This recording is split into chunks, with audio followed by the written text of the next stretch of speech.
அன்பான நேயர்களே, இடைவெளிக்கு முன்பாக நாம் கருப்பை குழாய் என்று சொல்லக்கூடிய அந்த கருக்குழாயில் அடைப்பு இருந்தால் அதை எவ்வாறு போக்கிக் கொள்ளலாம், அதற்கான மூலிகை பழம் என்னவென்று பார்த்தோம்.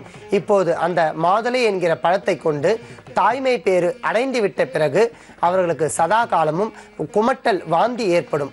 அந்த வாந்தியை எவ்வாறு நாம் நிறுத்தி கொள்ளலாம் என்பதற்கான மருத்துவத்தை இப்போது நாம் பார்க்கலாம்.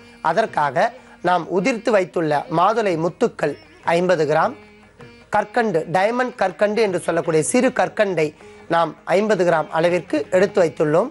தேவையான அளவிற்கு மிளகு, இவை மூன்றையும் சேர்த்து நாம் தாய்மை பேறு அடைந்து விட்ட பிறகு அவர்களுக்கு வயிற்றுப்பகுதியிலிருந்து ஒரு வகையான வாந்தி, குமட்டல் வாந்தி ஏற்படும்.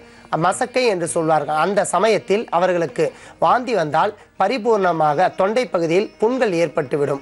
அந்த நிணநீர் வாந்தி வந்தால் அவர்கள் சதா காலமும் ஓயாத வாந்தி எடுத்ததால் அவர்களுக்கு தொண்டை பகுதியில் ஒரு வகையான அலைச்சல் ஏற்படும். அந்த தொண்டை அலைச்சல் என்பதை எவ்வாறு போக்கிக் கொள்ளலாம் என்பதற்கான ஒரு அற்புதமான மருத்துவம். இவை மூன்றையும் சமநிலை எடுத்து 1 டீஸ்பூன் மாதுளை என்றால் அரை டீஸ்பூன் மிளகு, 1 டீஸ்பூன் கற்கண்டு, இவை மூன்றையும் சேர்த்து நாம் ஒரு சாறு போன்ற அமைப்பில் அரைத்து எடுத்துக்கொள்ளலாம். இவ்வாறாக மிளகு, மாதுளை முத்துக்கள், கற்கண்டு இவை மூன்றையும் சேர்த்து அரைத்து மாதுளை சாறு நாம் எடுத்து வைத்துள்ளோம்.